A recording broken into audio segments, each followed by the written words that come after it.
नियोजित शिक्षकों के लिए बड़ी खुशखबरी आ रही है दोस्तों। हाईकोर्ट पटना का ऐतिहासिक फैसला हुआ। 20 लाख तक का एरियर मिलने की संभावना है दोस्तों। नमस्कार दोस्तों, आज हम बिहार के नियोजित शिक्षकों के लिए आई हुई एक बड़ी खुशखबरी के बारे में बात करेंगे। बता दूं दोस्तों कि पटना हाईकोर्ट ने नियोजित शिक्षकों के पक्ष में कई महत्वपूर्ण फैसले सुनाए हैं। इन फैसलों से नियोजित शिक्षकों को कई लाभ मिलने की संभावना है, जिसमें पदोन्नति, वेतन वृद्धि और एरियर का भुगतान शामिल है। आइए इन फैसले के मुख्य बिंदुओं पर एक नजर डालते हैं। सबसे पहली और बड़ी फैसला जो है, सक्षमता परीक्षा से राहत। सबसे महत्वपूर्ण बात यह है कि हाईकोर्ट ने नियोजित शिक्षकों को सक्षमता परीक्षा देने से छूट दे दी है।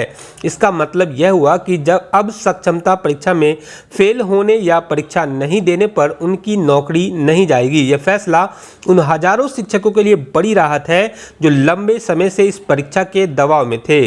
दूसरा जो फैसला है, पदोन्नति और वेतन वृद्धि। हाईकोर्ट ने सरकार को निर्देश दिया है कि वो नियोजित शिक्षकों को नियमित रूप से पदोन्नति और वेतन वृद्धि दे।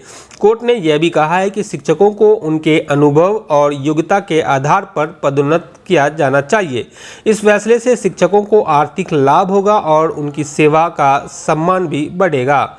दोस्तों बता दूं, तीसरा जो फैसला है, 8 साल की सेवा के बाद अगले ग्रेड पे में पदोन्नति। हाईकोर्ट ने यह भी कहा है कि नियोजित शिक्षकों को उनकी नियुक्ति तिथि से ही कार्य अनुभव की गणना करते हुए 8 साल की सेवा के बाद अगले ग्रेड पे में पदोन्नति दी जानी चाहिए। इन फैसले से शिक्षकों को वेतन में वृद्धि होगी और उन्हें पदोन्नति का लाभ भी मिलेगा। चौथा जो फैसला आया है, एरियर का भुगतान। हाईकोर्ट ने सरकार को यह भी निर्देश दिया है कि वो शिक्षकों को 8 साल की सेवा के बाद अगले ग्रेड पे में पदोन्नति का लाभ एरियर के रूप में दे। इन फैसले से शिक्षकों को लाखों रुपये का एरियर मिल सकता है। पांचवा जो फैसला हुआ है, नियुक्ति प्राधिकार को बहाल किया गया। हाईकोर्ट ने विशिष्ट शिक्षक नियमावली के कंडिका 12 में नियुक्त प्राधिकार को समाप्त करने के फैसले को रद्द कर दिया है। इसका मतलब यह हुआ कि अब शिक्षकों से संबंधित समस्याओं का समाधान प्राधिकार पदाधिकारी ही करेंगे। ये फैसला शिक्षकों के लिए बड़ी राहत है, क्योंकि इससे उन्हें अपनी समस्याओं का समाधान आसानी से मिल सकेगा। इस फैसले से नियोजित शिक्षकों को क्या फायदे होंगे? सबसे पहला फायदा, नौकरी की सुरक्षा। सक्षमता परीक्षा से छूट मिलने से नियोजित शिक्षकों की नौकरी की सुरक्षा मजबूत होगी। बेहतर वेतन और पदोन्नति, वेतन वृद्धि, ग्रेजुएटी का लाभ और पदोन्नति के अवसरों में वृद्धि से नियोजित शिक्षकों की आर्थिक स्थिति में सुधार होगा।